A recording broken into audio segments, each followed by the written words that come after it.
Hi, good afternoon. This is Caroline with Growing San Diego. I have to show you our new baby plants. There's 34 of them here. We just picked them up from Native West Nursery, which is down in the South Bay area of San Diego. So shout out to them. They're an amazing company down there working hard. So I've got 4 different varieties of plants here, and they're really important to growing in San Diego and keeping this area a green habitat, which we could have if we only used our native plants. So here we go. I'm going to take you on a little journey. The first plant I want to show you is right down here. It's called a Broom Brackis. And you guys, this is really cool. Caltrans is using this right now to replace the oleander on a lot of the freeways in San Diego and some other areas, I think, maybe going up into the Los Angeles area. Broom Brackis is really awesome. You want to plant that in what you call disturbed areas or abandoned areas. It's an easy grower. You'll see that growing along Lake Murray. I love it that you can cut that down yearly or you can let it grow. It's always got that neon green look to it. Just a really, really neat, fast growing plant. So there you go. It's a Bracchius polaris or a Coyote Bush. Love that one. The next one over here is a Cleveland sage, Salvia Clevelandia. Check this out right there. That's another really cool plant. It likes to grow again in disturbed soil, rocky soil, chaparral. It's a fast grower. It's very, very fragrant. It's a sage, so you can cook with it. So we've got a lot of those, and we're going to be using to plant in these kind of harsh, rocky areas.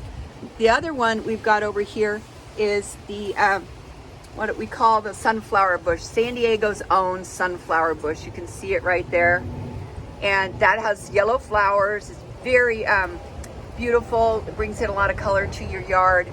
You want to plant that again in the same kind of climate. We're going to be planting these up on top of Mount Helix. We're going to be planting some of these in our own yard, but we need to get them established in some areas that kind of have a lot of soil that hasn't had anything growing in it for a while. So there you go. You've got the Bahiopsis laciniata, the sunflower bush. Then you've got the Salvia Clevelandia, the Cleveland sage, and that's got a beautiful, beautiful, tall purple flower.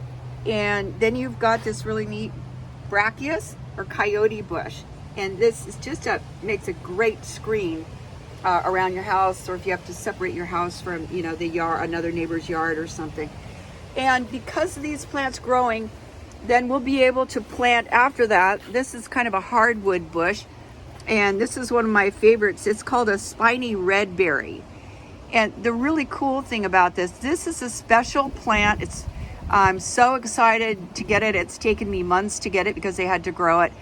It's a Spiny Red Berry, and it feeds for the Hermes copper butterfly, which is an endangered butterfly in San Diego County, and that's a big deal. We want those pollinators to have a local food source, when they're growing. So the Spiny Red Berry actually is going to be planted in the area that the other Cleveland sage and other Bahiopsis has grown in, and other areas close to where the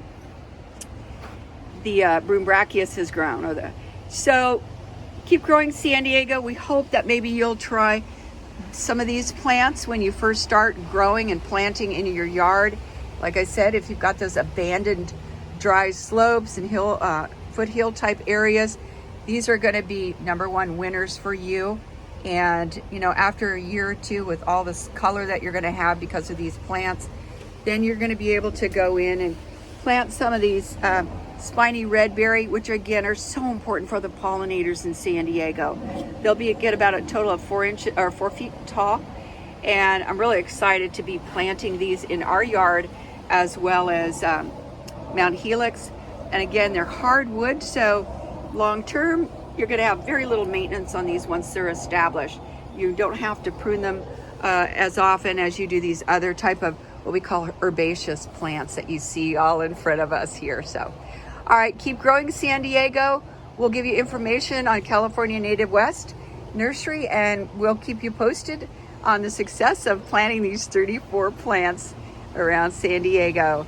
Keep growing, San Diego.